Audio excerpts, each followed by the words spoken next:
രാവിലെ തന്നെ പുതിയ ഉടുപ്പുകളൊക്കെ അണിഞ്ഞ് ആ പുസ്തകങ്ങളൊക്കെ പുതിയ പുസ്തകങ്ങൾ അത് നന്നായിട്ട് തലേദിവസം കവർ ചെയ്ത് പൊതിഞ്ഞ് അതിൽ പേരൊക്കെ എഴുതി വെച്ച് വളരെ വൃത്തിയായി എൻ്റെ ഉമ്മയാണ് പുസ്തകമൊക്കെ പൊതിഞ്ഞ് തരിക. എന്നിട്ട് അതിന് നെയിം സ്ലിപ്പൊക്കെ ഒട്ടിച്ച്, അന്നൊക്കെ എന്തോ കടയിൽ നിന്ന് സാധനം വാങ്ങിക്കുമ്പോഴാണ് ഈ നെയിം സ്ലിപ്പ് ഫ്രീ ആയിട്ട് കിട്ടുക. എന്നിട്ട് ആ നെയിം സ്ലിപ്പൊക്കെ വൃത്തിയായിട്ട് പുസ്തകത്തിൻ്റെ മുകളിൽ ഒട്ടിച്ച് അതും ഒരു ബാഗൊക്കെ പിടിച്ച് നമ്മളെ സ്കൂളിലേക്ക് പോകുന്ന ദിവസം അന്ന് കാരണം എന്തായാലും ജൂൺ 1-ാം തീയതി സ്കൂൾ തുറക്കുക. ജൂൺ 1 എന്ന് പറഞ്ഞാൽ മഴയുടെ ദിവസമായിരിക്കും. ആ മഴക്കാലത്ത് ഞാനും എൻ്റെ അനുജത്തിയൊക്കെ ഒരുമിച്ച് സ്കൂളിലേക്ക് പോകുന്ന ആ ഒരു ബാല്യകാല സ്മരണകൾ ഇപ്പോഴും എനിക്ക് വല്ലാതെ ഓർമ്മ വരികയാണ്. ആ അക്ഷരങ്ങൾ എന്നും കേവലം അത് അറിവ് മാത്രമല്ല, അത് അതിജീവനത്തിൻ്റെ ആയുധങ്ങളാണ് എന്ന ഒരു വലിയ തിരിച്ചറിവ്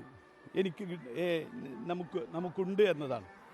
അതുകൊണ്ട് തന്നെയാണ് ഞാൻ നിലമ്പൂർ പഞ്ചായത്തിൻ്റെ പ്രസിഡൻ്റായിരുന്നപ്പോഴും നിലമ്പൂരിനെ നഗരസഭാ ചെയർമാനായിരുന്നപ്പോഴും ഒക്കെ ഏറ്റവും കൂടുതൽ പ്രാധാന്യം വിദ്യാഭ്യാസപരമായ പദ്ധതികൾക്കാണ് നൽകിയിട്ടുള്ളത്. അതുകൊണ്ട് തന്നെ അതിന് ഏറ്റവും കൂടുതൽ എന്നെ സഹകരിച്ചത് നിലമ്പൂരിനെ സഹകരിച്ചത് ഈ സ്കൂളാണ്. ഈ സ്കൂളിലെ മുഴുവൻ അധ്യാപകരും അതിൻ്റെ ഫെസിലിറ്റേറ്റർമാരായി, അതിൻ്റെ ട്രെയിനേഴ്സായി, ഈ ഫെസിലിറ്റേറ്റർമാർക്ക് ട്രെയിനിങ് കൊടുക്കുന്ന TOT കൊടുക്കുന്ന അധ്യാപകരായി, അതിന് പ്രത്യേക പുസ്തകം രചിക്കുന്നതിന് വേണ്ടി, അതിന് കൈപ്പുസ്തകം ഉണ്ടാക്കുന്നതിന് വേണ്ടി, അതിൻ്റെ മോഡ്യൂൾ പ്രിപ്പയർ ചെയ്യുന്നതിന് വേണ്ടി, അതിൻ്റെ ടൂളുകൾ ഉണ്ടാക്കുന്നതിന് വേണ്ടി ഒക്കെ മുന്നിട്ടിറങ്ങിയ ഒരു സ്ഥാപനമാണ് ഈ മുതുകാട് സ്കൂൾ. അതുകൊണ്ട് തന്നെ ഈ മുതുകാട് സ്കൂളിൽ നിന്ന് എന്ത് വിളി വന്നാലും ഓടിയെത്തേണ്ട അത് അവരുടെ അവകാശമാണ്. എന്ത് വന്നാലും നമ്മൾ വിളിക്കുക, ഓടിയെത്തുക എന്നത് എന്നെ സംബന്ധിച്ചിടത്തോളം എൻ്റെ ഒരു ഉത്തരവാദിത്വമാണ്. അതുകൊണ്ട് കൂടിയാണ് ഇന്ന് മുതുകാട് സ്കൂളിലെ ഈ പ്രവേശനോത്സവത്തിൽ പങ്കെടുക്കുന്നത്. ഈ പ്രചരണ ചൂടിനിടയിൽ ഞാൻ പറഞ്ഞല്ലോ, നമ്മൾ എന്തൊക്കെ പ്രചരണങ്ങളും സംഗതികളൊക്കെ ഉണ്ടെങ്കിലും നമ്മൾ വലിയ പ്രാധാന്യം കൊടുക്കേണ്ട വിദ്യാഭ്യാസത്തിന് തന്നെ. ഇന്ന് നമ്മുടെ കേരളത്തിൽ യോഗ്യതയുള്ള മക്കൾ സർട്ടിഫിക്കറ്റും കൊണ്ട് അലയുകയാണ്. ഇവിടെ മലപ്പുറത്തെ ഏറ്റവും വലിയ പ്രശ്നം +2 SSLC പാസ്സായി കഴിഞ്ഞാൽ ഇന്ന് കേരളത്തിൽ ഏറ്റവും കൂടുതൽ കുട്ടികൾ SSLC പാസ്സാകുന്ന ജില്ലയാണ് മലപ്പുറം. ഏറ്റവും കൂടുതൽ A+ കിട്ടുന്ന ജില്ലയാണ് മലപ്പുറം. ഒരു കാലത്ത് വിദ്യാഭ്യാസ പിന്നോക്ക ജില്ല എന്നൊക്കെ അറിയപ്പെട്ടെങ്കിലും പക്ഷേ ഈ പഠിച്ച് ഇറങ്ങുന്ന മക്കൾക്കൊന്നും തുടർ പഠനത്തിന് +1 ഒരു സീറ്റ് പോലും ലഭിക്കാത്ത അവസ്ഥാവിശേഷം. നെട്ടോട്ടം തുടങ്ങി ഓടിക്കൊണ്ടിരിക്കുക. എല്ലാ പ്രാവശ്യവും അതിനുവേണ്ടിയുള്ള ഓട്ടത്തിൽ പല മക്കളും തളർന്നു പോകുന്ന ഒരവസ്ഥാവിശേഷമുണ്ട്. അപ്പോൾ അതേസമയം തൃശ്ശൂർ അങ്ങോട്ട് നോക്കിക്കഴിഞ്ഞാൽ +1 സീറ്റ് ഒഴിഞ്ഞു കിടക്കുക.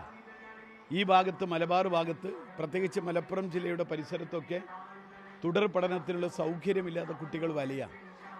എന്നിട്ട് പല വാതിലുകളും പോയി മുട്ടി നോക്കുക. അതിനൊക്കെ ഉള്ളൊരു വലിയ മാറ്റം ഉണ്ടായേ പറ്റൂ. ഒരു കുട്ടിക്ക് പഠിക്കാനുള്ള തുടർ പഠനത്തിനുള്ള സൗകര്യം മലപ്പുറത്തുണ്ടാവണം. ആ ഉത്തരവാദിത്വം സർക്കാർ നിർബന്ധപൂർവ്വം ചെയ്യണം. +2 കഴിഞ്ഞാൽ മറ്റു കോഴ്സുകൾ, ഇപ്പം ഈ +2 കഴിഞ്ഞപ്പോൾ തന്നെ നിങ്ങൾക്കറിയാലോ, നമ്മുടെ ഈ +2 പാസ്സായ മക്കളെ 85%, 90%, 95% മാർക്ക് വാങ്ങി പാസ്സായ മക്കളെ അവർക്ക് ഒരു അഡ്മിഷൻ കിട്ടാൻ വേണ്ടി ലക്ഷക്കണക്കിന് രൂപയാണ് ഓരോ കോഴ്സിന് വേണ്ടി ചോദിക്കുന്നത്. വല്ലാത്തൊരവസ്ഥാവിശേഷം നിലനിൽക്കുക. ഇത് അച്ഛൻ മുതുകാട് സ്കൂളിൻ്റെ മാനേജർ അച്ഛൻ എൻ്റെ കൂടെയുണ്ട്.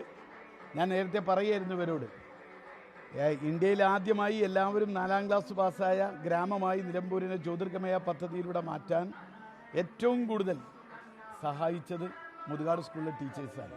തീർച്ചയായും 40 വയസ്സിന് താഴെയുള്ള മുഴുവൻ ആളുകൾക്കും 10ാം ക്ലാസ് കൊടുത്ത കേരളത്തിലെ ആദ്യത്തെ നഗരസഭയായി നിലമ്പൂരിനെ മാറാൻ അതിന് ഏറ്റവും കൂടുതൽ സഹായിച്ചത് മുതുകാട് സ്കൂളിലെ അധ്യാപകരാണ്. അതുകൊണ്ട് ഈ സ്കൂളിൽ നിന്നൊരു വിളി വന്നാൽ ഇവിടെ ഓടിയെത്തേണ്ട ഉത്തരവാദിത്വം എനിക്കുണ്ട്. അക്ഷരത്തിൻ്റെ പ്രാധാന്യം എത്രയാണ് എന്ന് അറിയുന്ന ആളുകളാണ്. അതുകൊണ്ട് തന്നെ അക്ഷരം കേവലം അറിവ് മാത്രമല്ല, അതിജീവനത്തിൻ്റെ ആയുധം കൂടിയാണ് എന്ന തിരിച്ചറിവ് നമുക്കുണ്ട്.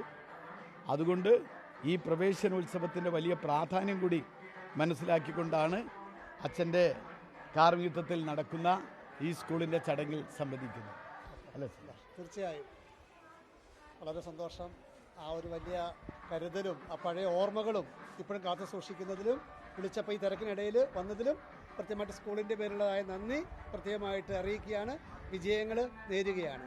താങ്ക് യു അച്ഛൻ. എന്നും ഉണ്ടാവും, ഓക്കെ, കൂടെ ഉണ്ടാവും. തീർച്ചയായും. കേട്ടോ?